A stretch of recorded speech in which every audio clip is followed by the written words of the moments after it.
Salam. Bu videoda ikinci hissə dim test toplusundan üçbucağın sahəsinə aid bir məsələnin həllini verəcəm. Məsələnin şərtini görürsünüz. Deməli, o mərkəzi AC hipotenuzu üzərində olan yarım çevrə ABC düzbucaqlı üçbucağının katetlərinə toxunur. BO parçası üçbucağın sahəsini 24 cm kvadratı və 36 cm kvadratına bərabər hissələrə ayırarsa, tərəfi AC olan kvadratın sahəsini tapın.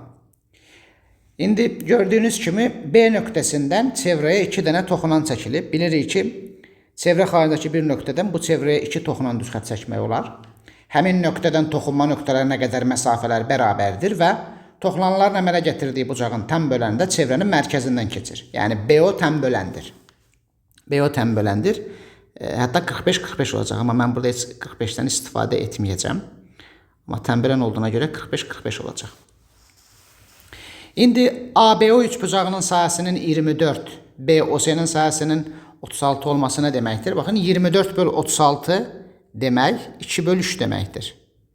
Yəni bir sözlə, əgər mən bura 2K desəm, burası 3K olacaq.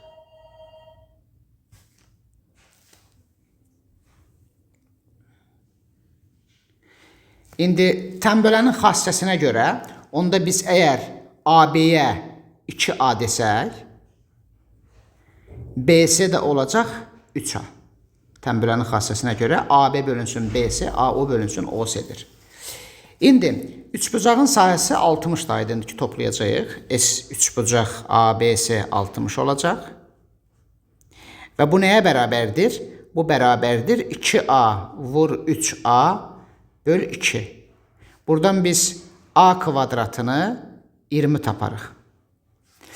İndi tərəfi AC olan kvadratın sahəsi nə deməkdir? AC-nin kvadratı deməkdir. AC-nin kvadratı bərabərdir 2 Pifaqor teoreminə görə 2A kvadratı plus 3A kvadratıdır. Bu da bizə verəcək 13A kvadratı və A kvadratı 20 olduğuna görə cavab olacaq 260. Məsələ də həll olundu. Növbəti videoda görüşərik. Sağ olun.